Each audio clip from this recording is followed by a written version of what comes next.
Olá e seja bem-vindo de volta a mais um episódio da Enciclopédia da Criatividade. É um prazer servir você, é um prazer ter você aqui com a gente. No episódio de hoje a gente vai conversar com Saul Henrique, um brilhante cinegrafista, fotógrafo, colorista, um dos profissionais mais técnicos e completos que eu já trabalhei com em toda a minha carreira no audiovisual. Na conversa de hoje com o Saul, a gente conversa sobre a importância de não ter limitações técnicas para expressar sua própria criatividade, assim como você se mantém criativo e curioso e sempre aprendendo num mercado que força cada vez mais que a gente se posicione como referências. Foi uma conversa riquíssima. O Saul, além de um talentosíssimo profissional, tem um coração muito gentil que ele compartilhou com a gente nesse episódio. Então espero que você goste. Então é isso, Saulzinho, mano, que coisa boa, que alegria, que honra, né?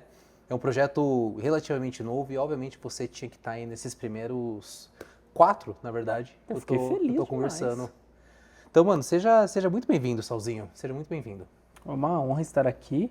Eu acho que é muito louco, né? Que ver tantos projetos que a gente viu amigo fazendo, o tempo foi passando e pô, por que tal pessoa não tava, né? A gente sempre acaba se perguntando por que faltou tal pessoa. E ter um projeto, um amigo tão importante como você e também um parceiro de trabalho, né? De longa data já. Aluno também já foi, né? Já passou em todas as vertentes possíveis. Então é muito interessante, muito legal estar aqui com esse espaço para compartilhar um pouco do que eu acredito, de como eu enxergo as coisas.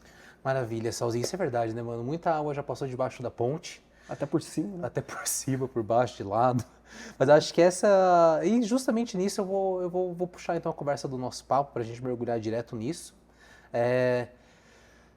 Desde que quando eu comecei, se não na fotografia, no vídeo, eu já te via como uma referência, assim. Muito feliz. Quando eu percebi que eu queria aprender a fazer vídeo, você foi a primeira pessoa que eu falei, me dá uma aula. Isso foi 2018 ou 2019? 2019, eu acho que era. 2019, é isso.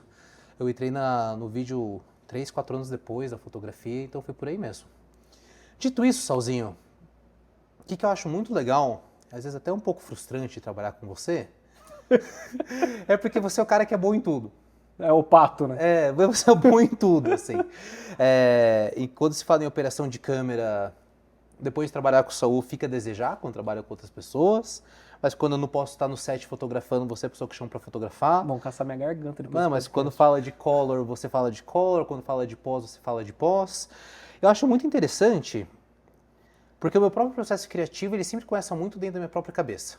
E acho que muita gente imagina que a criatividade é isso, você fica olhando para as nuvens, é ser bom de desenho, é ser bom de uma ideia, de Vou ver um roteiro. dinossauro em cima da nuvem, né? Isso, né? Então a gente assume que a criatividade parte muito do processo da cabeça, assim. A minha, com certeza, começa. Mas quantas vezes eu me frustro porque eu tenho ideias mirabolantes, mas como eu não sei executar, elas ficam na minha gaveta, ou eu fico esperando algum dia surgir dinheiro para executar a ideia. Só que a ideia, a partir do momento que ela vem, você tem que executar ela na hora. Se você deixar ela na gaveta, amanhã ela não é tão legal, e depois de amanhã ela não é tão legal, não é tão legal, não é tão legal, não é tão legal. Então eu queria conversar um pouquinho desse seu background, como que alguém adquire esse gama de habilidades que você tem, que é verdadeiramente polivalente, assim, em várias. É muito louco essa pergunta porque sempre quando a gente fala de criatividade, né, de conseguir pensar numa estrutura, conseguir pensar no enredo, num roteiro ou na arte em si, hoje pra mim eu tenho uma barreira muito grande, porque às vezes eu enxergo uma coisa que eu queria criar, só que eu enxergo todos os N problemas que eu já consigo desenhar para aquele negócio. Então, às vezes, pô, eu queria uma cena que começaria aqui em cima, a câmera rodaria, tal. E aí, o fato de entender como acontece também me limita, porque eu já começo a falar assim, eu vou ter que pegar, vou ter que hastear um tubo aqui, eu vou ter que colocar uma cabeça volante, vou ter que fazer tal coisa, não vai dar certo não, vai ficar caro. Então, o lado de ser técnico acaba te limitando criativamente. Ele não te impede de ser criativo, mas ele te poda, porque você começa a encontrar sempre uma barreira para parar tudo que você quer fazer. Mas o que eu sempre que me deixou com essa necessidade de querer estudar mais, de entender mais, era sempre aquele ponto de, como que eu faço isso? Tá, por que aquela pessoa tá fazendo aquela imagem incrível? Eu lembro muito tempo atrás que eu via, na época da fotografia ainda, eu olhava, tipo, Ansel Adams mesmo, que é uma das maiores referências que eu tenho até hoje, por exposição. Ele é todo mundo fala, não, paisagem, não, mas o que me toca nele é a exposição, como ele consegue ser tão Perfeito. perfeito, criterioso em todas as zonas, né? Tanto que ele foi o criador, né? Das zonas na fotografia, de trabalhar de zonas de 0 a 10. Então, eu sempre olhava e falava assim, como que eu consigo chegar naquele ponto? Como eu consigo fazer aquela foto? Como que aquela pessoa desenhou aquilo? Na época da fotografia mesmo, que eu via muito flash remoto, né? Quando virou a mania de sempre ter um flash fora da câmera, mas como que esse cara tá fazendo essa luz? Como que ele tá equilibrando tão bem esse background com essa luz principal?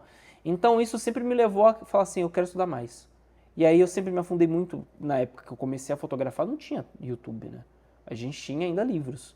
Então tinha algumas editoras que me diam alguns livros traduzidos da gringa, porque eu não sabia inglês. Então sempre comprei muito livro de 30, 60 reais ali. Tipo, manual de A a Z do Flash. Entender lei do inverso do quadrado, exposição, tempo, reciclagem, posição, como que o ângulo da luz se comporta. Eu fui muito mais no... Tem os dois caminhos, né? Você pode ir para o manual, literalmente entender quanto que é 1 mais 1, ou você pode ir para toda a construção narrativa e imagética da coisa, né?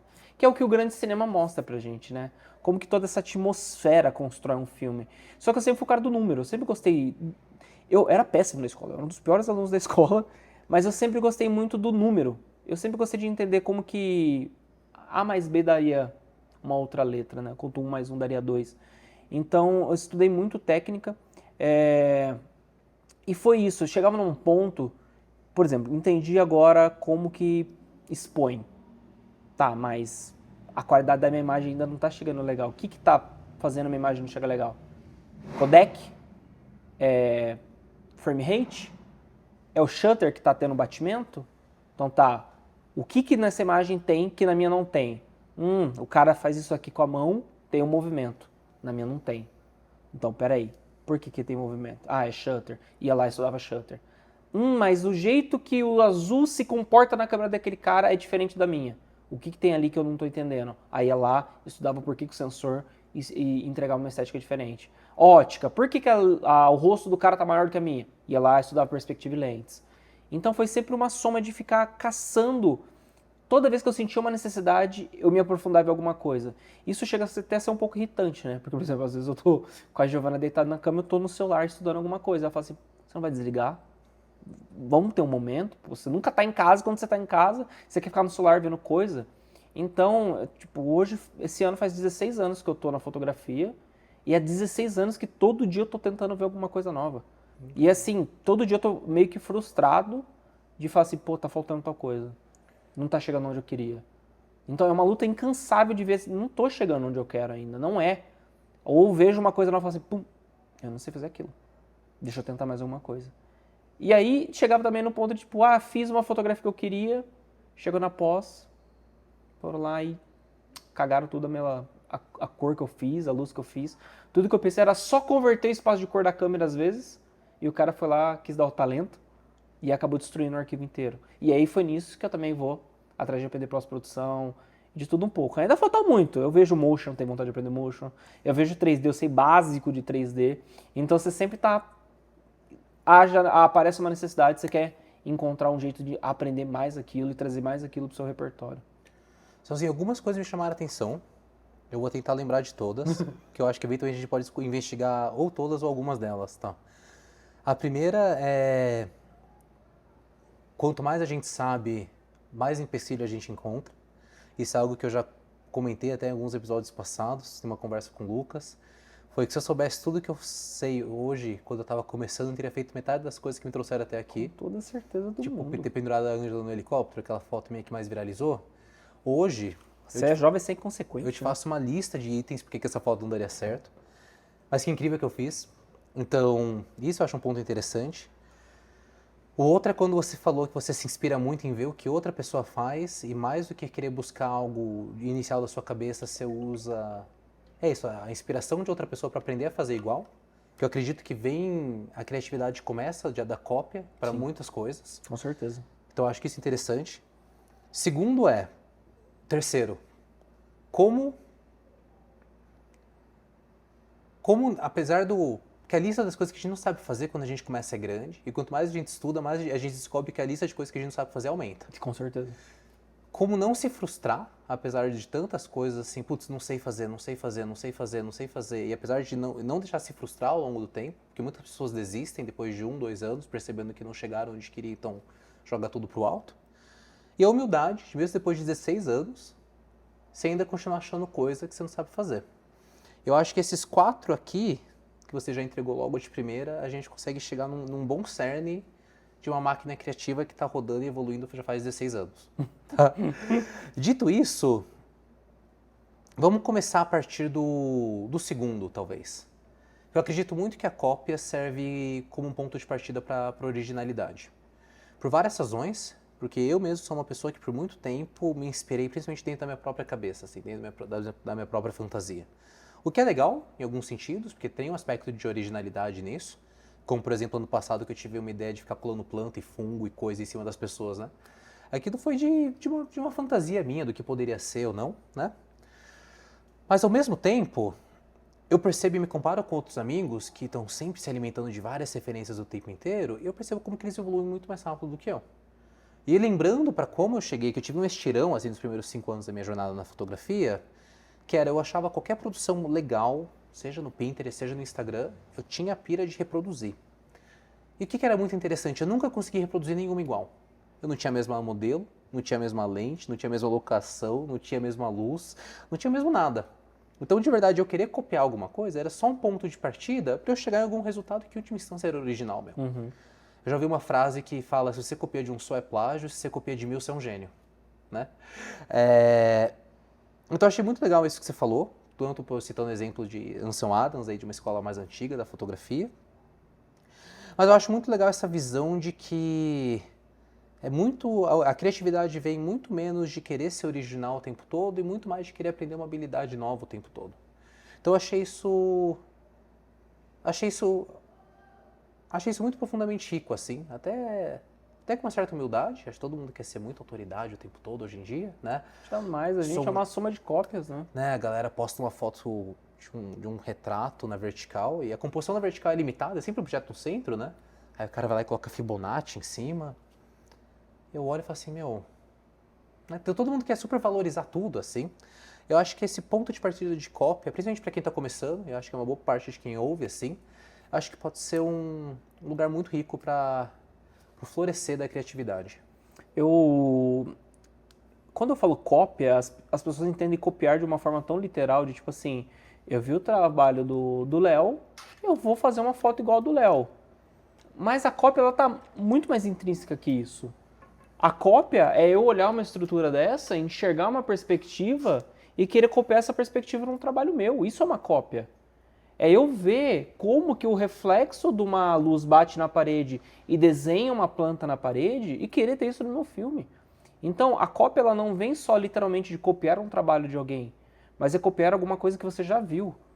Porque o nosso cerne é o olhar. Então, todo momento a gente está copiando coisas para dentro da nossa consciência e tentando externalizar isso em um projeto. Então, às vezes, o jeito que a água refletiu formou uma luz muito bonita na parede, você vai querer usar isso em um momento, você vai querer replicar isso de alguma forma. Às vezes não é com água, mas você trouxe a mesma intenção, você trouxe aquela cópia que está guardada dentro de você. E eu acho que também é muito rico a gente enxergar coisas que outras pessoas fazem e ter humildade, que seja o amigo mais próximo, o profissional mais distante. Se ele fez uma coisa que te impactou visualmente, vai entender, vai a fundo. Se ele tá perto, é melhor ainda. Cara, como que você fez aquela cena? Pirei, achei irado. Eu vejo vários amigos meus fazendo tantas coisas, eu pergunto, cara, como você fez? E às vezes eu desenho na minha cabeça como que dá pra fazer, e se eu tenho a possibilidade eu pergunto. Porque eu vejo que às vezes, beleza, era isso mesmo, eu cheguei num caminho prático de fazer aquilo, ou era uma parada completamente nada a ver, muito mais robusta para ser feito, ou era muito mais fácil. E eu tava complicando o caminho. Sim. Então, eu acho que é muito importante a gente sempre ter esse diálogo interno e externo de como as coisas acontecem e como que elas podem acontecer. E ninguém inventou a roda, cara. Quantos carros não são lançados por ano? Alguém tá inventando um carro novo? Ou tá redesenhando o que já existe? Sim. Beleza, colocou o carro para voar, beleza, tá copiando um avião. Sim. Tirou as rodas, mas copiou um avião. Então, nada se cria. Essa frase é tão clichê, mas nada se cria, tudo se copia de certa forma, né? Mas o importante é a gente saber copiar as coisas de forma inteligente. É desenhar tudo aquilo que a gente quer na nossa cabeça, pegar um pouco de cada coisa que a gente já colheu ao longo da vida, seja quando a gente jogou bola num campo ou deslizou com papelão e viu um splash de água batendo, ou seja realmente colhendo de filmes ou de músicas ou de momentos, de coisas que a gente enxergou. É tão rico o mundo que a gente vive hoje de referências visuais. Por que a gente vai ser tão egoísta de falar, não, preciso criar uma coisa do zero? Perfeito.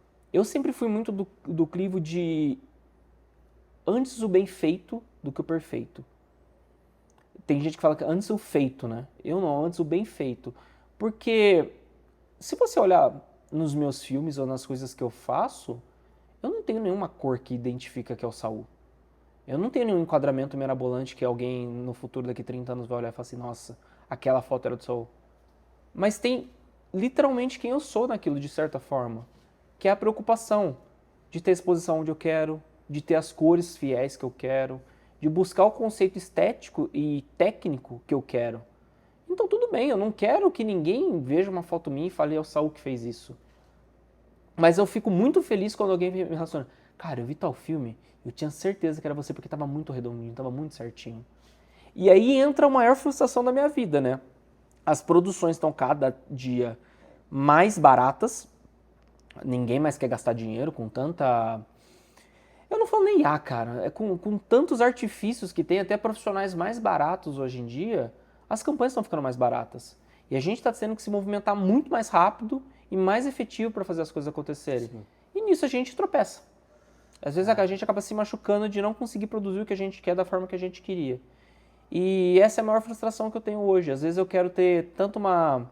Às vezes você pega o trabalho que você quer ter aquela constância do início ao fim, o trabalho começa bonito, ele vai perdendo, porque tá todo mundo começando a ficar acelerado, daqui a pouco tá todo mundo correndo no set, tropeçando no tripé, aí ele retoma, porque deu um momento de calmaria depois de que alguém comeu, sim, volta o caos, o job termina. Até ano passado, eu não olhava para um trabalho meu e ficava feliz. Que coisa. 15 anos eu não consegui olhar para um trabalho meu e ficar feliz. Eu tenho poucos trabalhos que eu consigo guardar na memória que eu realmente tenho orgulho de falar assim, eu fiz esse trabalho. O primeiro deles, por incrível que pareça, não é puxando o saco porque a gente tá aqui no seu podcast, é o filme da Leia.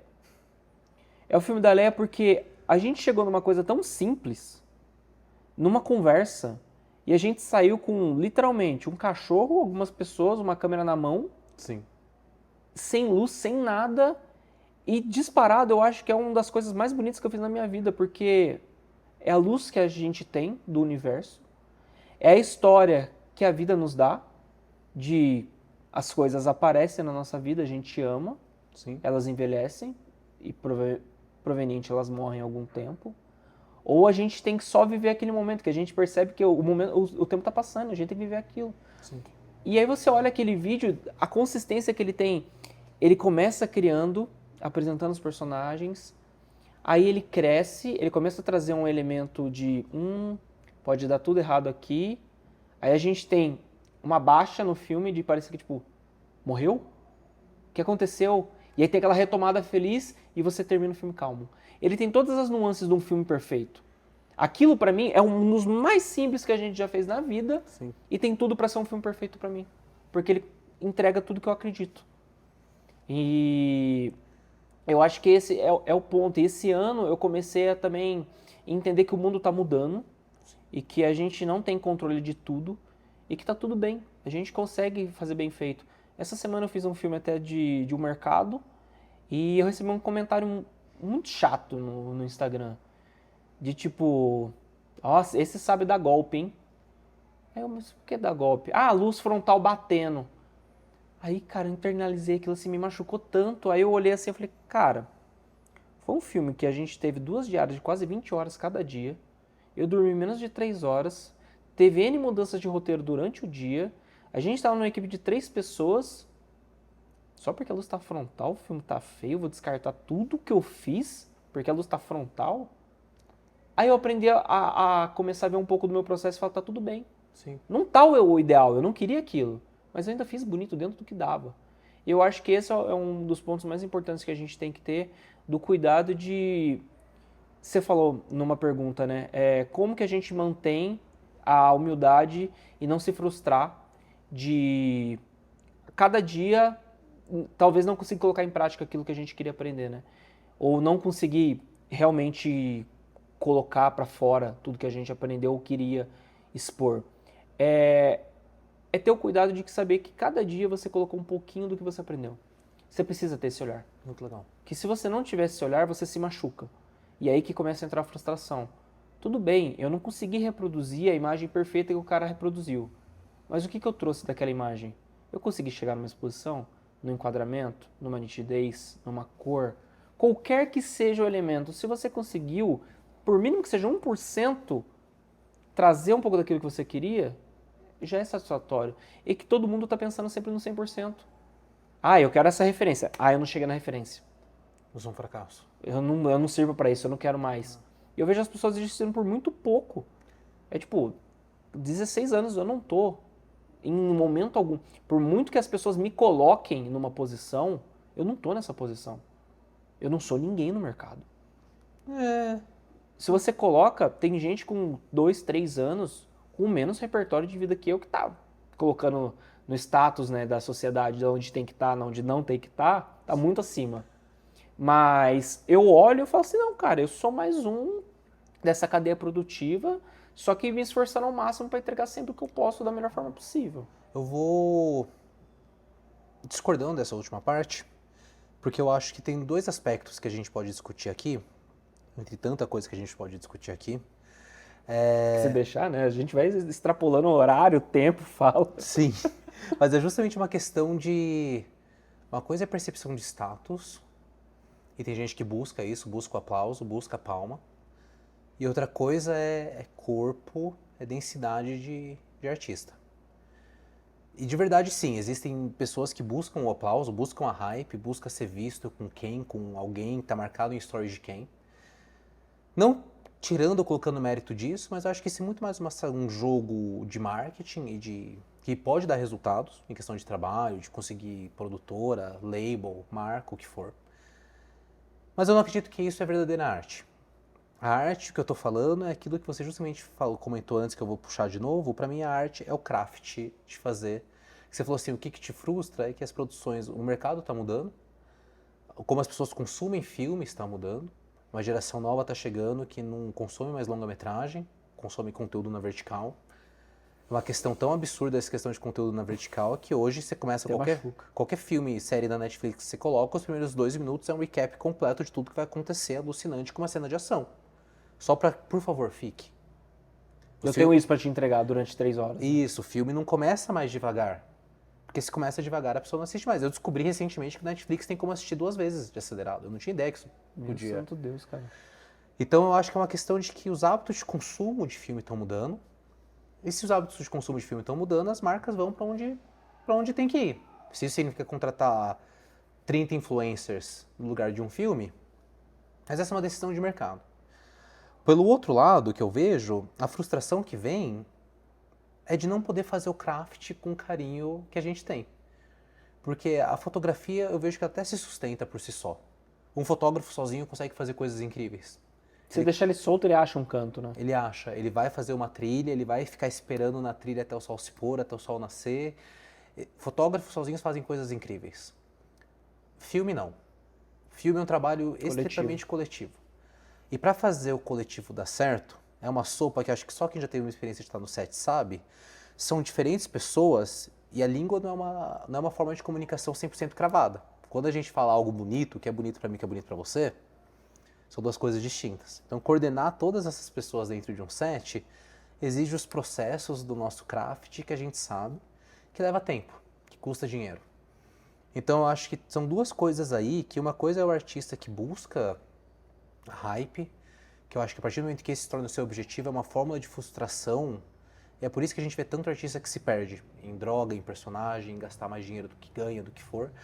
Porque quando a sua régua do sucesso é o aplauso que vem de fora, o seu sucesso não depende de você.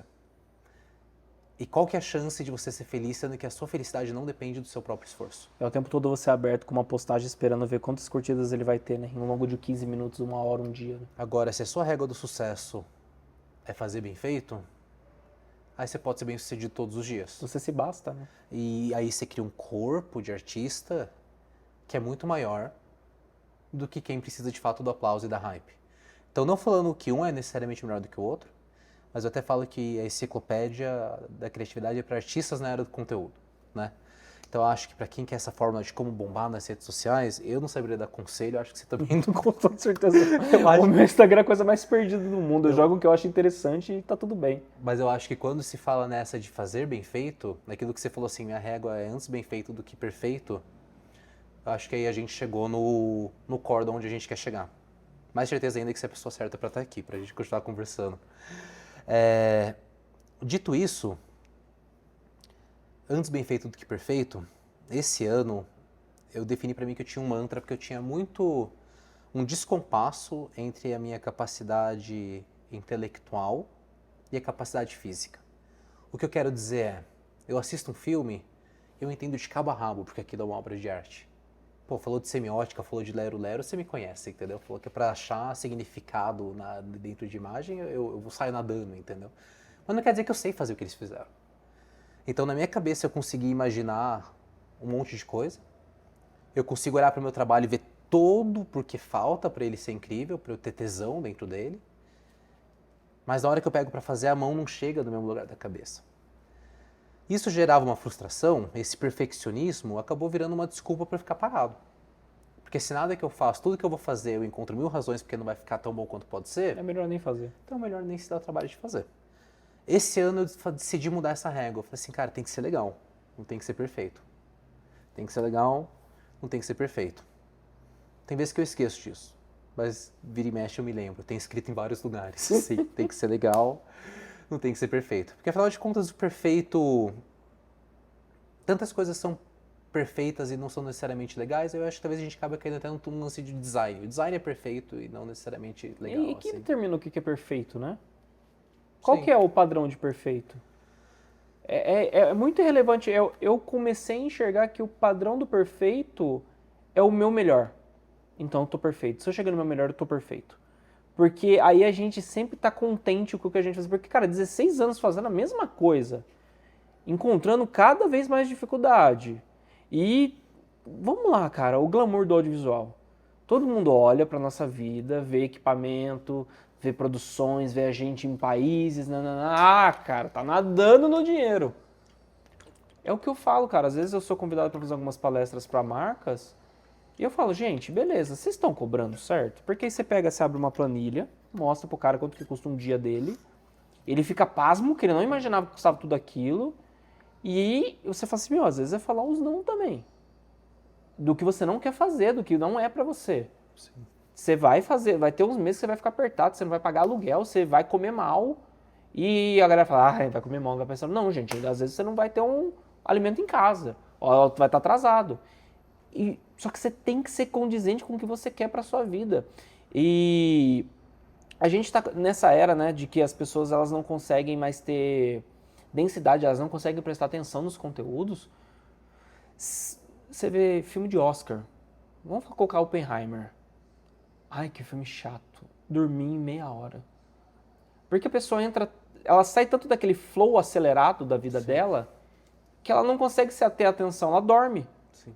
E você vai tirar a profundidade daquela obra de 3 horas que o cara pensou meticulosamente em cada coisa. Ou a gente vê, por exemplo, Ruptura. Se a gente entrar aqui em detalhe do que é genial, seja dos blockbusters ou dos mais densos, Sim. você vê que Ruptura, vamos dar um exemplo aqui. Cena do elevador. Brilhante. Que é nada mais do que um efeito vértigo, Sim. para só deformar o rosto da pessoa, para mostrar que é a mesma pessoa, mas são pessoas diferentes. Sim. Tudo que está abaixo do solo, no escritório, é grande angular, é distorcido. Tudo que está na superfície, na vida real, é com uma lente tele, para exatamente mostrar a compressão do que é real. Sim. Então, o cara teve o cuidado de mostrar isso. Por que a gente não pode pegar uma ideia dessa e trazer para o filme nosso? Perfeito. Aí a gente já entra naquele ponto de cópia. Perfeito. Então tem tantas coisas legais pra gente se ater e vai ficar vendo Sim. se o cara passou a mãozinha atrás da cabeça fazendo uma dancinha de TikTok. Ó, isso eu acho que é um ponto muito interessante. Eu acredito muito que a arte nasce da atenção. O artista tem que achar o que é belo no mundo.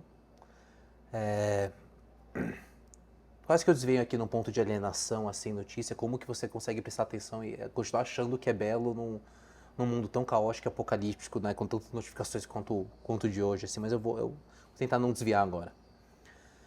Mas eu acredito que muito a arte vem da atenção de conseguir ver o que é belo. Então, verdadeiramente isso que você falou, de conseguir ver o reflexo na água brilhando, se você não presta atenção, você não vê como que a água reflete no rosto da pessoa que você está ali junto na piscina e vê como que aquilo é bonito, se você não marca aquilo dentro da sua visão de artista, porque você estava distraído com a notificação, com o celular, com o estresse, a vida mesmo, né? Putz, você perdeu um repertório aí, né? Muitas pessoas acham que achar um repertório é justamente isso, é achar um frame, é achar um filme, é achar uma foto, sendo que na verdade a própria vida é o maior repertório que tem. Quantos frames a gente tem ao longo do nosso dia? Exatamente. Então eu gostei muito desse insight de que o que você vê de bonito no seu dia a dia, pensa como que isso entra no filme, como que isso entra numa foto. Um insight muito brilhante, muito simples, mas que eu escuto quase, na verdade, eu nunca tinha escutado ninguém falando em voz alta, assim. Cara, recentemente eu peguei a Fuji GFX 100RF, que é uma câmera médio formato, com lente fixa, a coisa mais genial que eu vi na vida, tipo assim, era tudo que eu gosto de enxergar. Porque o médio formato a gente não vai entrar nesse mérito, mas ele tem o papel dele, né? A minha frustração com a minha fotografia é que ela tem muito cara de digital. Então, ali a gente tem uma visão... É real. Tem a textura, tem o que a gente precisa. A profundidade de campo é real, é diferente. É real, sim. Então, essa câmera, cara, ela me deu uma vontade de clicar as coisas e saber que eu tiro do bolso, eu enxergo. E, cara, sei lá, eu tava andando na Paulista, eu vi uma mulher com a cabeça baixa e, sei lá, uma mulher triste, sabe? E logo atrás dela tava o metrô escrito Consolação. A galera olha aquela foto, não tem sentido nenhum pra ela. Sim. Só que pra mim faz toda a interligação de ter a palavra consolação com uma pessoa que tá com um olhar triste, por estar sofrendo o capitalismo de ter que estar trabalhando ali, sei lá, 12, 14 horas por dia sentado no mesmo lugar, esperando alguém parar pra pedir um milho, sabe? Então, esse é o repertório do artista que ninguém enxerga. É a coisa que só faz sentido pra você. Perfeito. E que ao longo do tempo você vai pegar isso e vai colocar. E aí colocam também muito que o artista, ele só é aquele cara que ele consegue desenhar um fine art. É o cara que consegue vender dentro de uma galeria. Sendo que o artista o tempo todo está ativo para criar produtos também. A gente trabalha com fotografia e vídeo. A gente é um prestador de serviço. E a gente não pode ser artista no nosso meio. Sim. Porque é um produto comercial, a gente não pode ter arte naquilo. Digo até mais, quantas pessoas que fazem fine art não são artistas? Né? Porque afinal de contas tem muita gente que entra nesse mercado de fine art e vende cartão postal, né? É comércio. Existem artistas, mas quem se define acho que como fine art e entra no modo meio cartão postal de vender paisagens. Uma coisa é se você cria com a intenção de ser um artista, que nem essa foto que você me descreveu. Então foi uma visão sua, uma ligação que é sua. Então quando você clica e retrata dessa forma que você descreveu, todo mundo estava lá, mas só você viu dessa forma. Essa é a sua arte. É quando você pega o que você vê e cria de uma forma física. Se você só joga um jogo de enquadrar, regra dos terços, compressão, o que for, aí você está executando bem a fotografia do espectro técnico. Mas não é igual, não é a mesma coisa de uma arte. Eu acho muito importante ter essa diferenciação. Agora, dito isso, vários artistas que eu conheço, inclusive os artistas que a gente mais conhece, também são ótimos empreendedores. Também são ótimos profissionais. Porque se não fosse, provavelmente a gente não teria ouvido falar deles. Exatamente. Então a gente tem que desconstruir essa visão de que o artista é o melancólico, é o que se veste esquisito, é o que tem problema com drogas, é o que vive rock and roll, é o que é inacessível, é o que não é profissional, é o que some, edita de madrugada e entrega 4 dias atrasado. Isso pra mim não é artista, é responsabilidade. Mas tem gente que confunde isso com ser artista. Eu sou artista, então eu sou meio inacessível, eu sou misterioso. Sendo que, na verdade, eu acredito que existe um caminho de que a arte existe e ser acessível também existe. A arte existe e ser profissional também existe. Para mim, muito pelo contrário, eu só consigo ser artista se a minha vida real tá nos eixos. Porque se minha vida real não tá nos eixos, eu não consigo estar presente. Lembra que eu falei que a arte depende do estar presente? Se eu tô atrasado com um boleto, com um e-mail, com um cliente mandando mensagem, com coisa que eu tô devendo o que for, eu não tô presente em nenhum lugar. Eu tô com esse monstro no fundo da cabeça que eu tô ignorando, mas eu não tô ali. Já se minha vida real, vida real, mas se a vida prática tá em ordem, as respostas estão respondidas, as mensagens estão mandadas, as contas estão pagas, aí eu posso verdadeiramente estar presente e atento. Atento à luz que reflete da água no rosto da pessoa que está na piscina, atento ao jeito que a folha mexe, a sombra mexe também. E a partir do momento que eu estou atento, eu estou vendo a beleza no meu dia a dia, aí eu estou vendo a mulher que está triste embaixo da placa consolação, porque eu estou presente. Eu estou vendo essas coisas que acabam virando meu repertório. Então, até ao desmistificar essa crença de que o artista é o caótico, é o inacessível, é o problemático, é o instável, pode ser. Já tivemos vários exemplos, né? Vide Van Gogh, por exemplo. Né? Mas, no meu caso, eu acredito que a arte ela é sóbria, ela é estável. Porque, afinal de contas, é assim que a gente pode verdadeiramente estar presente. Pelo menos a arte, pra mim, eu concordo 100% com você. Você colocou o ponto, né, de... A técnica, ela tem que ser automática. A gente tem que estudar a técnica para que ela esteja presente quando a gente criar a arte, Legal. ela seja aplicada de forma automática. Porque se a gente tem que parar para pensar, esse ponto, essa perspectiva não tá legal, esse ponto de fuga não tá encaixando onde eu queria, você já não tá fazendo arte, você tá pensando técnico. A arte ela é automática, você entende um momento, ele vem e você já aplicou toda a teoria ali sozinho. É uma calculadora pronta na nossa cabeça. E só que as pessoas elas esquecem um pouco de, tipo, todo mundo fala assim, eu quero comprar um livro sobre criatividade, eu quero ser um artista, porque eu vou fazer uma foto com slow shutter, eu sou artista. Eu fiz uma foto artística. Eu vou fazer uma luz colorida vindo de contra, eu sou cinematográfico. A gente tá esquecendo de tanta coisa aí, né? A gente pega grandes nomes, né? Vamos colocar aí, Leonardo da Vinci, Michelangelo, Rembrandt, todos esses artistas que a gente teve ao longo da vida que possibilitou que tudo isso fosse mais fácil hoje pra gente, né? Esses caras não estudaram? Leonardo da Vinci, o cara estudou anatomia, física, perspectiva e ótica. Quantas coisas ele não teve multidisciplinar na vida dele para ser quem ele foi? Perfeito. Rembrandt, para ele conseguir enxergar a luz do jeito que ele enxergava, quantas coisas ele não estudou? Anatomia humana, como que a luz recai sobre a pele, como que a gente tem absorção de luz na pele, como que ela vai voltar no rosto de uma pessoa que está na sua frente, como que aquela perspectiva, como a posição do sol, astronomia. Como que a gente não vai estudar? Como que a gente só vai trazer uma foto com o slow shutter e falar que isso é arte? Sabe? Eu já ouvi um ditado, eu vim do mundo da música, né, inclusive, estudei muita música, e me ensinaram uma vez que para tocar jazz você tem que saber tudo que existe, que dá para ser estudado sobre a música, e fingir que você não sabe nada disso na hora que você está tocando.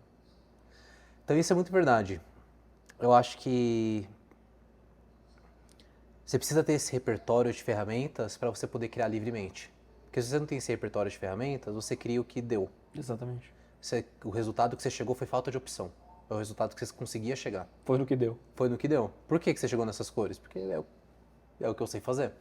Se você masteriza a cor, se você masteriza a composição, o que você fez foi verdadeiramente assim, vendo o que está na minha frente, é assim que eu retrato o que eu vejo.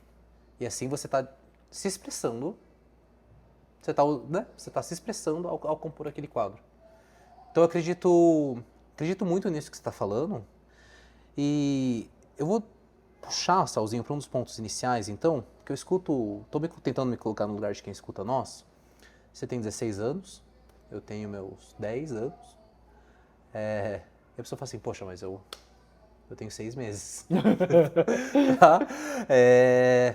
Vamos falar um pouco de como lidar com essa frustração, como diabos você não se frustrava de tantas coisas que você não sabia e como até hoje, na verdade, você ainda se vê tendo a humildade de, antes de dormir eu vou ver uma coisinha aqui no YouTube e continuar estudando. Eu acho que se eu te dar uma resposta, eu vou estar fazendo uma mentira tão grande aqui, porque eu me frustro muito, muito. Só que às vezes você encontra algumas pessoas no seu caminho que elas vão acender aquela fagulha daquele brilho, sabe? O pavio tá tão curto, ela só vem e coloca um papel do lado, só pra continuar queimando. Então, às vezes, está muito baixa aquela luz e você só precisa manter ela acesa, por mais baixa que ela tá. E às vezes é num elogio. Eu lembro que quando eu comecei, meu pai fala que eu gosto de fotografia desde que eu nasci. Porque desde que eu era muito pequeno, ele deixava uma câmerazinha praticamente descartável, as câmeras automáticas, analógicas na minha mão. E eu sempre tinha uma visão de enquadramento muito bonita, ele falava. Eu peguei depois mais velho essas fotos e eu olhei e realmente eu colocava as coisas onde elas tinham que estar. Mas não era que eu era, nossa, ele tinha um olhar artístico. Não, eu tinha um olhar clínico para as coisas. E era bonito, funcionava. E quando eu comecei a fotografar de fato, que eu comecei, eu sempre gostei de texturas. Eu odeio texturas na minha mão. Por exemplo, eu não gosto de pano. Pegar pano seco, aquela sensação. Mas eu sempre gostei de ver texturas. Eu gosto de ver, tipo assim, repetições de um tijolo, ou os frisos de uma madeira, o desgastar de um chão. E aí, quando eu comecei a fotografia, eu fotografava muito isso. Eu só tinha isso. Era textura, repetição, grama e não sei o quê. E aí, pô, você está iniciando, né? O que você quer fazer a primeira coisa? Colocar seu nome escrito fotoarte, Saul Henrique Fotoarte, Saul Henrique Fotografia. Sim. Porque você tá querendo almejar chegar naquele ponto. Sim. E aí eu lembro que os comentários dos meus amigos, tipo assim, cara, você tá maluco? Ficar fotografando tijolo, cara? O que você tá querendo da vida? Sim. E aí depois de um tempo eu vi essas mesmas pessoas falando assim, cara, que incrível que você faz. Então, sempre vai ter no começo alguém te colocando para baixo, mas às vezes vai ter uma pessoa só que ela vai continuar colocando aquele papelzinho de manter a sua chama acesa. Falou, nossa, cara, pô, que legal aquilo que você fez. Eu adoro textura. Puto. Subiu mais uma chaminha ali do seu lado. Aí deu aquilo certo. Você tenta uma coisa nova. Alguém vem, cara, eu vi um negócio que você fez, achei legal. Essa chama acende. Porque é isso. A minha chama ela vai se apagando todos os dias. São 16 anos fazendo isso. Todo dia acontece uma coisa muito chata. E aí, a partir do momento que você também inventa de querer transformar a sua arte em remuneração, a frustração é ascendente. Que isso desgasta demais. Porque aí você vê que, tipo, tudo bem, eu estou fazendo, tá bonito, tá bem feito, mas às vezes o dinheiro não tá entrando tanto que tinha que entrar. As contas não estão sendo pagas do jeito que tinham que se pagar. E aí, foi onde eu enxerguei. A Giovana até brinca comigo, ela fala assim, eu não consigo entender. Ela é arquiteta, ela fala assim, eu não consigo entender. Eu não aguento ver arquitetura à noite. Você vai, você trabalha às vezes 20 horas, chega, você pega o celular e quer estudar. Você chega a ver um livro, você quer estudar. Você vai assistir uma série, você fica vendo aonde estava a posição da luz. Como isso? Eu consegui desviar uma parte da fotografia pro meu amor ainda. Eu amo fotografia. Incrível. E isso é uma coisa que eu tenho no meu dia a dia. É por isso que eu sempre tenho uma câmera dedicada para isso. Pode ser qualquer coisa, eu não estou falando aqui para ninguém comprar uma câmera super cara para você ter no seu dia a dia. Mas tem uma ferramenta que te permite reacender todos os dias aquilo que você acredita. Então todo dia eu tenho uma câmera que eu vou fotografar o que eu acredito. Se eu ver uma textura hoje, o Saul de 16 anos atrás vai capturar aquela textura. Muito legal. Porque é aquilo que eu enxergo ainda. É aquilo que me mantém vivo. Às vezes é um caimento, meus amigos até falam, às vezes tá tipo aqui, eu tô olhando pra você agora, a luz que tá pro nosso podcast não tá tão interessante como a luz que eu tô vendo aqui agora. E pra mim isso tá registrado. Sim. É uma luz que eu paro e penso, podia ter guardado isso aqui.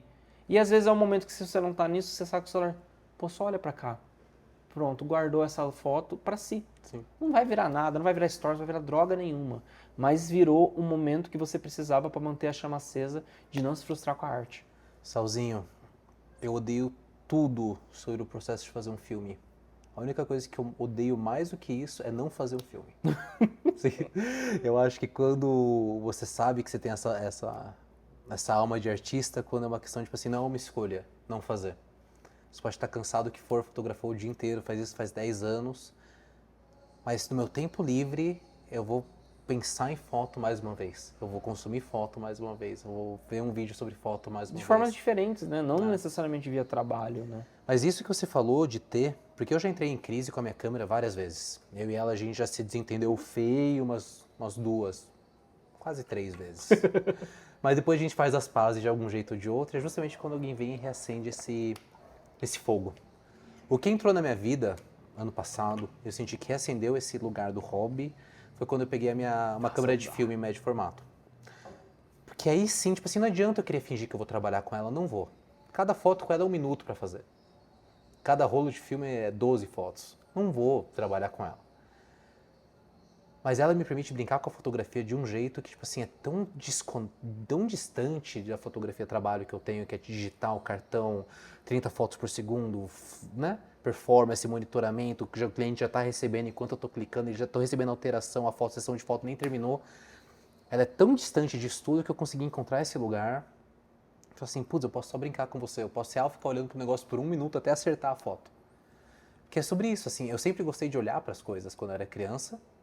Que ele falou assim, da onde vem a nossa curiosidade, né? Você tinha esse olhar que ia até as texturas. Eu sempre era criança que ficava olhando, encarando uma joaninha. Bizarro que eu hoje faço fotografia de vida selvagem, entendeu? Só mudou o tamanho. Só mudou o tamanho. Mas era isso, eu era criança que ficava encarando uma joaninha. Eu perdi a noção do tempo. Meus pais já se perguntaram se eu era autista, que eu ficava olhando pra grama, assim. Você tá olhando pra grama? Não, tinha um rastro de formiga passando, assim. Mas cada formiga fazia um caminho, assim, eu achava isso tão legal, entendeu? E finalmente eu tenho uma câmera que preciso ficar olhando para a mesma coisa por 1 minuto para acertar a foto. Isso é muito legal. Então até recapitulando, acho que talvez até fazendo esse resumo desse ponto, como você não se frustra apesar de tanto tempo passando, acho que é continuar encontrando maneiras de reacender esse fogo. Eu li um livro recentemente, chama O Caminho do Artista. Um livro muito interessante, um pouco antiquado, talvez que é um livro mais antigo. Ela fala de criar de uma forma quase religiosa, que eu particularmente concordo, mas ela fez uma roupagem relativamente cristã em cima do criar, que eu não acho ruim, é só... Talvez não seria a linguagem que eu usaria, mas a mensagem é muito verdadeira. Ela vestiu de uma forma, mas o que está vestido é muito sincero. Ela fala que para você continuar se tornando um artista para sempre criativo, você precisa fazer 2 coisas. Pôr para fora e pôr para dentro. Pôr para fora você tem que tirar de dentro do peito. Ela recomenda o hábito da escrita, que para mim funciona, mas para várias pessoas não. O pôr para fora pode ser, cara, sai para fazer uma sessão de fotos. Chama um amigo, chama uma amiga, chama alguém que você acha legal, compra um look num brechó, vai fotografar tijolo, vai fotografar grama, sabe? Ensina algo. Continua pondo para fora. Porque você precisa pôr para fora, mas você tem que pôr para dentro. E o pôr para dentro pode ser qualquer coisa que reacende essa faísca.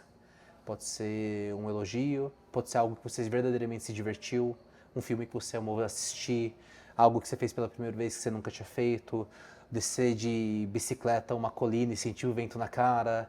Então você precisa abastecer o artista com coisas que te fazem feliz, porque se você não tem isso dentro de si, aí eventualmente só de ficar pondo para fora o tanque esvazia. Então você precisa abastecer o tanque, senão o fogo apaga. E você precisa esvaziar o tanque, porque se deixa aquilo que está parado dentro por muito tempo apodrece. Então, um artista é cíclico, é o que ela diz, e eu verdadeiramente acredito, eu me identifico com isso. O artista é cíclico, tem que pôr para fora, senão o que está dentro apodrece, e tem que pôr para dentro, senão só pôr para fora, eventualmente você esvazia e o fogo se apaga. Então, se pensa como ser um artista na era do conteúdo, esse para mim seria um primeiro passo. E se você consegue aliar isso à humildade de eu posso continuar aprendendo sempre, aí eu acho que a sua trajetória da felicidade, não necessariamente de uma felicidade constante, mas do contente. Você falou até de um ponto, né? Retomando aquela parte que a gente fala sobre a cópia, né? Você falou que você ficava olhando pra grama e você via a joaninha, às vezes você via umas formigas andando num caminho. Você já parou para pensar que às vezes você faz uma foto na Namíbia, na terra, e você faz uma linha de pegadas, e nada mais é do que se olhar de cima o caminho que uma formiga fez? Isso é uma cópia da sua infância, em outra reescrita. Sim. Então, eu acho que essa fase do artista é muito importante que a gente sempre mantenha o olhar infantil sobre a vida, sabe? O criativo é a criança que persistiu, né? Essa frase não é minha, essa frase é mais do que velha. E, cara, tem muita gente que negligencia conversar com crianças. Conversar com criança é a coisa mais interessante do mundo. Sim. Não tem limite, não tem barreira. Ela fala o que ela sente e não tá nem aí. Tem até aquelas crianças que brincam, né? Ah, o peito da minha mãe é caído. Tipo, ela falou sem escrúpulos nenhum. Sim. A gente vai ganhando tanto uma polidez política, né, ao longo da vida, que a gente vai criando essas barreiras. E a gente deixa de lado tudo isso, esse olhar, tipo, e enxergar para uma garrafa e ver e ver uma aeronave, ou olhar para ela, ver uma torre. E quanto que a gente cria com isso, sabe? Quanto que a nossa cabeça está processando? Tem tanto artista que se frustra porque podia ser um baita de um roteirista de só não conseguir executar, mas tudo bem, coloca tudo que está na sua cabeça num papel e deixa isso de lado, porque foi podado ao longo da vida, tipo, o que você tá olhando pro chão? Você tá olhando pra Joaninha? Sim. Não, acorda, vamos, tem que focar aqui. Olha pra notícia. E eu acho que nunca é tarde pra gente ter esse olhar carinhoso conosco, sabe? De tipo, tudo bem, tá tudo errado, mas enxerga uma coisa legal. Esses tempos eu tava viajando, né? Aí tava com pessoas no carro, eu tava olhando pro horizonte, era um horizonte de Minas Gerais, e aí tinha as nossas camadas de montanha que ela vai perdendo a saturação e também o contraste, né, ao longo da distância. Sim. Eu falei, você já parou para perceber como a gente tem tantas camadas de montanha ao longo do caminho do nosso horizonte? Absoluta. Você é louco? Aí eu só dei risada e continuei. Deu meia hora, a pessoa falou assim, você é muito louco mesmo, né? Então, olha o quanto rico é isso, sabe? Às vezes você pode ser taxado de louco, mas você despertou uma coisa na pessoa que ela nunca parou pra pensar. E a pessoa começou a olhar a vida de uma forma diferente. E tá nisso a beleza da vida, a beleza da arte. De enxergar cada fagulha de momento que a gente tem durante um dia. Cara, perfeito. Eu tenho um sobrinho de 10 anos, ele é uma das pessoas mais interessantes da minha família de conversar. Não tem limites o porquê. Ele manda um porquê depois de outro porquê, até que chega uma hora que eu sou obrigado a desconstruir a própria vida, assim. Por quê? Nunca ninguém tinha me perguntado depois dessa casa. Tem razão, Gabriel. Não sei. Tem razão, não sei porquê. Então faz o que você quiser, entendeu? Eu tenho esse papel de tio, de poder falar faz o que você quiser, né? Mas também não só de tio, mas também de tio artista, talvez, de estimular isso, tipo assim, não se frustre só porque não foi respondido, né? Mas, puxando um outro exemplo aqui, isso eu achei uma coisa muito legal que você falou, olha quantas camadas nós temos, né? Como que as coisas que ficam na distância se perdem. Nas expedições que a gente faz da Gaia, eu chamo de retiro de criatividade. É o processo mais simples possível, não tem necessariamente uma metodologia inspirada nos livros Y, X e Z. Mas eu acredito que se você pega as pessoas e permite que elas se divirtam fora da civilização, por isso que sempre tem que ser no meio do mato. Porque tem que ser longe da civilização. Tem que ser um lugar que as pessoas esquecem todas as regras do porquê não. Isso permite que ela brinque. Primeira coisa, sempre escuto umas pessoas que são um pouco mais bloqueadas criativamente, que falam assim, nossa, Léo, mas você é muito doido. O que foi que você tá vendo? Porque, sei lá, porque eu vejo a nuvem, falo assim, olha lá, tá parecendo um chapéu, vem aqui, posiciona a pessoa e faço uma foto com a nuvem como se fosse um chapéu em cima dela, entendeu? Eu tô brincando, né? Eu consigo reacessar essa criança, assim. E no primeiro momento as pessoas saem falando assim, nossa, como você é tonto, ou que foi que você usou, né? Como se tivesse que ter usado alguma coisa. O último dia da viagem, essas mesmas pessoas falam assim, putz, essa viagem mudou... Meu jeito de ver a vida. Mudou minha vida, eu senti que minha criatividade destravou. Porque justamente, o que eu faço então para fazer? Eu brinco. Eu acordo e observo. Eu consigo... é que, obviamente, dentro do mato é mais fácil para mim reacessar essa criança. Quando eu tô aqui dentro de São Paulo, dentro da rotina, é difícil. Né? Tem o trânsito para chegar em casa, chega lá em casa, tem o barulho da rua, depois tem a notificação, tem o e-mail, o horário do despertador no dia seguinte. Celular com sinal. É a reunião que eu preciso preparar para o dia seguinte, etc. No meio do mato, não. Tem só a natureza para ficar olhando. Então, por isso que eu acredito tanto no poder da natureza como sendo restaurativa para qualquer criativo. É justamente isso. É uma ferramenta que, para mim, funciona de como reacessar essa criança. Talvez tem pessoas que consigam reacessar essa criança de qualquer outra maneira e tá tudo certo. Mas é importante que você, de alguma forma, consiga reacessar ela, porque você consegue manter o que essa criança achava interessante, continuar acendendo esse foguinho de pouco em pouco, putz, aí você consegue verdadeiramente criar dentro do que é a sua essência criativa. Você não está criando arte porque a arte é botar uma luz colorida de contra. Você não está criando arte porque criar arte é fazer o shutter de baixo. Você está criando arte porque você está fazendo o que sempre te chamou a atenção e o que sempre te divertiu e você cria conectado com quem você de fato é. Acho que é por isso que as pessoas estão se frustrando tanto quando falam sobre criar e ser artista, né? É porque aí fica sempre preso no que é artístico para a sociedade, para a internet, para o hype. E deixa de lado o que é artístico para você. Exatamente, de acessar isso. Você estava falando, como tudo reafirma, né? Que quando você está com a sua câmera analógica, você tem seu 1 minuto ali que você consegue ver aquilo que você quer ver de fato. E tudo volta a observar, a ter tempo de observar as coisas. As pessoas deixam o tempo de observar. E, nossa, então quer dizer que eu preciso ir para um retiro? Eu preciso passar um fim de semana? Pode ser que sim, Talvez. mas você também pode parar no meio de um banco e simplesmente apaga a sua cabeça um pouco, 10 segundos, concentra no nada. Se permite viver aquele momento ali, independente do caos que tá, vive o nada. Porque você vai enxergar alguma coisa. Sim. Você tem que enxergar o silêncio da sua cabeça para conseguir criar. Que se você não tem espaço, se você não abre esse espaço na sua cabeça para se permitir enxergar e absorver o que está ao seu redor, como que você cria? Cara, você precisa enxergar o espaço na sua própria cabeça para conseguir criar. Você foi muito preciso. Uma das coisas que eu comecei a fazer, tentar desenvolver esse hábito mais, é de conseguir não usar o celular antes das 8h30 da manhã. Eu acordo às 6, então eu tenho 2h30 que são minhas antes do dia começar. E não usar mais o celular depois das 8 horas da noite. Estou tentando bastante. Tem dia que é difícil, mas verdadeiramente consegue. Depois das 8 é aceitável não responder nenhuma mensagem. Antes das 8h30 é aceitável não responder nenhuma mensagem. O duro é quando você trabalha com chinês, né? Mas aí é o fuso horário que te complica. mas dito isso, conseguindo criar esse espaço, o quanto de paz que eu consigo, porque imagina acordar e ter 2h30 que são só suas. Isso é luxo. Desculpa, isso pra mim é a definição do luxo. Com toda certeza. Mas se eu consigo criar isso, eu descobri que é mais fácil ignorar o celular ao longo do dia. Porque o celular é programado para ter minha atenção. E é um super luxo plausível, vamos ser sinceros? Muito acessível. Pô, se você não tem o privilégio de ter 2h30, você consegue ter 1 hora. Que seja 30 minutos. E ainda tá tudo bem com a correria do dia, mas a gente tá falando de ficar sem o celular. Ninguém tá pedindo pra você parar o seu dia, mas eu tenho que acordar cedo porque eu tenho que sair, metrô e nanana, tudo bem. Mas ficar sem o celular é uma escolha. Sim. Do mesmo jeito que você escolhe não tomar no café da manhã, escolhe tomar. Você escolhe não fazer um exercício, escolhe fazer. É muito louco como a gente se sabota no ponto de, por exemplo, eu sou um tanque de guerra para trabalhar. Eu enfrento, semana passada, 2 diárias de 20 horas dormindo 3 horas no dia. E continuo, e se tiver mais job na semana seguinte eu vou, e no dia seguinte eu vou. Só que depois que eu termino essa série de trabalhos que eu chego em casa, eu desabo. Porque eu tô muito cansado. Eu estressei o meu corpo, meu físico e minha mente ao máximo, e eu desabo.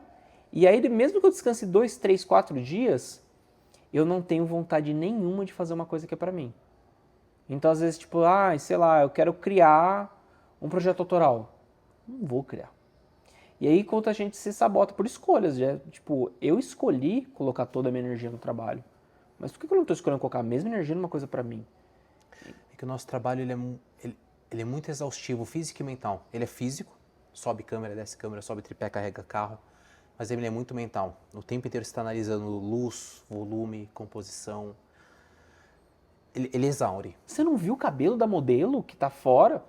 Minha filha. Ele exige tudo. Eu tô vendo perspectiva, eu tô vendo enquadramento, eu tô vendo luz, eu tô vendo contraste, eu tô vendo posição de produto, Coerência com o que veio antes e depois. Se a pessoa tá com os dois olhos abertos, se eu não tô cortando um braço, deixando a pessoa amputada, aí eu deixei passar o cabelo e tá errado.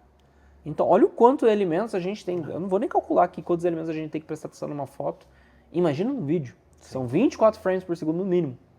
Saul, pergunta. Se você fosse dar um conselho, se você tivesse 30 segundos de acesso ao Saulzinho de 16 anos atrás, dentro dessa jornada criativa, você tem um conselho que você daria?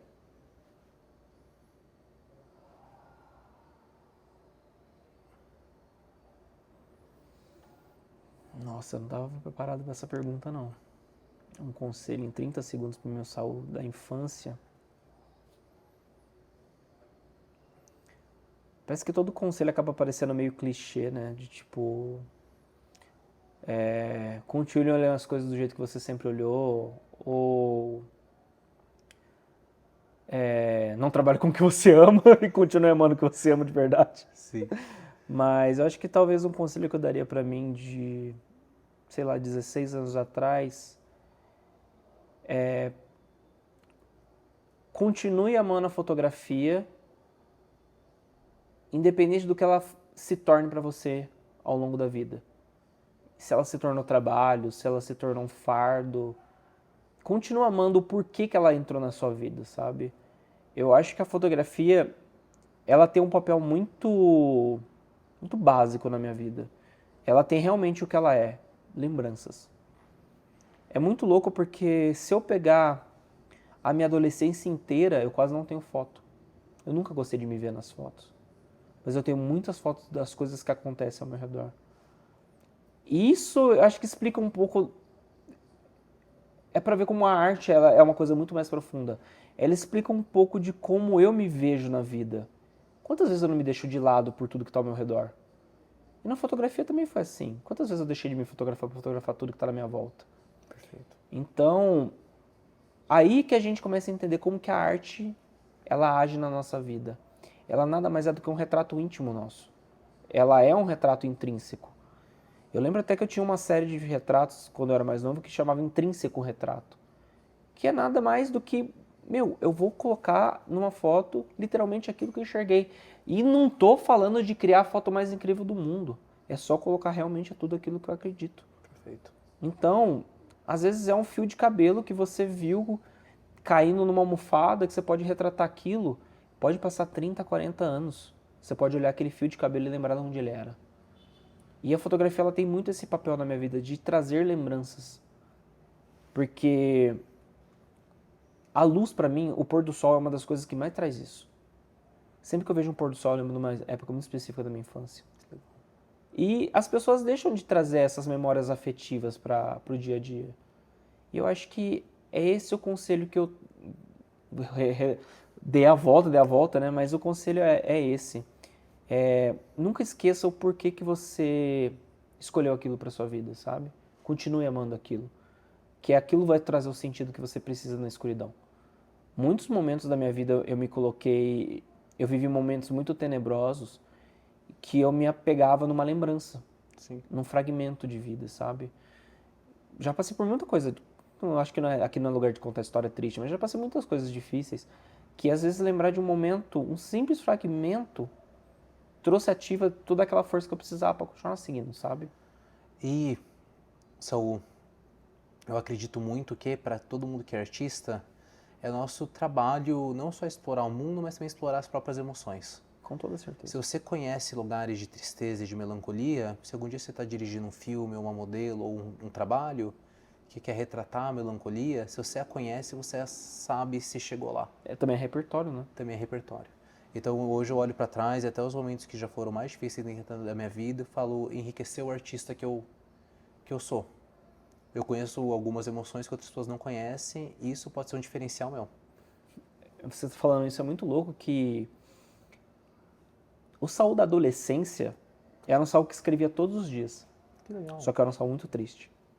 E eu entendia que, assim, quando eu estou triste, eu escrevo bem. Vou continuar triste. Muitas vezes eu me coloquei no papel da tristeza, eu vivia naquela melancolia, porque era um lugar que eu me sentia confortável. Porque ali eu conseguia explorar o Saul que eu queria. Sim. E aí um dia eu falei isso em voz alta na terapia. Quando eu tô feliz, eu não crio. Aí ela falou assim, como assim? Como você não cria? Você acabou de me mostrar uma foto do seu pai no pôr do sol. Você não acha isso belo? Perfeito. Aí eu falei, não, peraí. É que eu acho que você estava pondo para fora o que você estava sentindo e aquilo para você era criar. Você não conseguia ver que o resto também era. Por que eu não tô vendo beleza nisso aqui? Isso aqui também é Saul. Sim. E aí eu acho que foi nisso que eu comecei a me desconstruir um pouco dessa de, eu não gosto de nenhum trabalho que eu faço. Sim. Que eu comecei a olhar um outro lado que eu tenho aqui dentro, que também é bonito. Sim. E tá tudo bem. Não é tão profundo quanto eu expressava. Porque é muito legal que quando a gente escreve, a gente consegue ser profundo, né? Sim. A gente, às vezes, por causa de repertório de vida, coloca umas palavras mais rebuscadas e traz uma profundidade tonal maior ainda, né, para aquele texto. Só que... E por que uma luz do pôr do sol não é tão belo quanto aquelas palavras densas que você escreveu no caderno, sabe? Eu acredito que a melhor arte não precisa ser muito explicada. Exatamente. Joga, quem viu, viu, quem não viu, não viu, e quem vê vai ver uma coisa diferente do pessoa do lado. A foto da consolação. É isso. É isso. Nesse vídeo que eu fiz pra Fuji, eu até coloquei aquela foto, né? Aí, por um momento, eu falei assim, que fotozinha meio xoxa, capenga, manca, né? Mas aí eu falei assim, mas pra mim tinha todo sentido. E eu tô falando de um vídeo que é exatamente isso. É deixar dançar as emoções que a gente sente na fotografia. Aquele momento era o momento que eu enxerguei aquilo, por que eu não vou usar? Então acho que a gente tem que se desprender um pouco, né? De tipo, a internet cobra muito que a gente faça o melhor, o mais artístico, o mais diferente, o mais hype possível. E eu ainda sinto que a Fujifilm foi uma coisa que conseguiu me dar um pouco disso. Eles sempre deram algumas demandas pra mim, é trabalho, obviamente, só que foi assim, cria do jeito que você acha que você tem que enxergar as coisas. E todos os conteúdos que eu fiz até hoje pra Fuji foi das coisas mais simples possíveis. Foi a foto de um prato de comida, foi um momento na piscina com a pessoa que eu amo, uma tristeza que eu enxerguei numa pessoa. E é realmente retratar aquilo que eu acredito no mais intrínseco da minha alma, o momento. E eu acho que esse é a grande dica que eu podia dar pra alguém. Se a gente for falar de... Me dê uma dica em 30 segundos pra eu ser mais criativo. Viva o momento. Não existe uma dica tão simples quanto essa e tão efetiva de viver o momento. Eu acho que quando você fala, estou entediado, é o melhor momento para você prestar atenção. Porque é ali que você está deixando muita coisa de lado. Cara, você precisa do tédio. O tédio tem que anteceder o processo criativo. O problema é que hoje, antes do tédio, a gente se distrai com uma rede social, um Reels, um TikTok. Mas se você consegue segurar, não ceda. Lute esses primeiros 15 minutos. A porta que vem do ócio é tipo, você começa a se entreter com a sua própria imaginação. E se você aí tem o repertório técnico de conseguir trazer o que você viu para a realidade, aí eu acho que é o X da questão. Eu acho que isso traz tantos benefícios em tantos pontos da nossa vida. Às vezes, quando eu pego alguma diária que eu tenho que dirigir, sei lá, 11 horas de carro, e aí a gente pega umas estradas sem sinal, sem nada, sabe? Você só tem que dirigir. O dirigir é automático. Só que é tanta coisa passando nos seus olhos ali naquele momento. E quando você aprende a viver o tédio de forma criativa, o tempo passa muito mais rápido, tudo fica mais leve. Seja uma viagem de 11 horas extremamente exaustiva, seja 16 horas dentro do avião, seja 2 horas numa fila do banco. Quantas coisas acontecem numa fila de banco, cara? Muitas. Se você parar pra... Se você olhar ao redor, você cria um filme. Sim. É da senhora que tá brigando com o gerente porque o cartão dela foi bloqueado, é a mulher que tá tentando assim, passar na porta giratória, tá enroscada com a roupa. Tem tantos enredos acontecendo à sua volta. É tão interessante prestar atenção em cada um deles. Então é isso, viver o momento. Viver o momento é uma das coisas mais gratuitas que a gente tem e mais enriquecedoras para nossa arte. E cada vez mais rara. E cada vez mais raro. Salzinho, eu acredito que a gente chegou muito num ponto de conclusão, assim. Partimos do técnico e chegamos para que o técnico deveria servir. Eu queria te agradecer muito por essa conversa, por esse mergulho. Agradeço. Eu acho que a gente, às vezes, acaba entrando tantos em podcast que a gente só tem que falar sobre mercado, produto e a gente esquece disso, que é parece papo de louco, né? Papo de artista, os caras estão viajando. Mas é uma coisa que, tipo, é uma relação que principalmente o homem deixa muito de lado, né? É ser um pouco mais sentimental. E onde está a parte mais bonita do ser humano é no sentimento, é no que está escondido aqui dentro que às vezes a gente tem que deixar de lado. Eu acredito que podcasts que falam sobre o mercado já tem muito. Eu pensei assim, o que eu gostaria de ouvir? Assim, pra minha alma de artista não tem ninguém que me ajuda a falar sobre isso. Então eu pensei, vou criar o programa que eu gostaria que tivesse, né? E, Salzinho, foi um prazer inenarrável. Eu sei que se deixasse a gente perde o rumo. Vai 24 de horas conversa. aqui, tranquilamente. A gente já tá conversando faz quanto tempo já? Não 7 faço anos? Se a gente for colocar aqui ao longo da vida, pra mais já. Mas eu queria te agradecer por essa conversa, do fundo do coração. E foi um prazer te receber. E, bom, a gente continua conversando assim que a gente desligar a câmera também, mas muito obrigado. Com certeza, eu que agradeço, Leozinho. Então é isso, pessoal. Esse foi mais um episódio da Enciclopédia da Criatividade. É um verdadeiro prazer servir vocês. Caso você conheça alguém que sinta que poderia gostar desse programa, fique à vontade de compartilhar. É um programa relativamente novo e todo o seu carinho e ajuda, review, inscrição, seja no Spotify ou no YouTube, me vale muito. Então é isso, gente. Obrigado e até o próximo.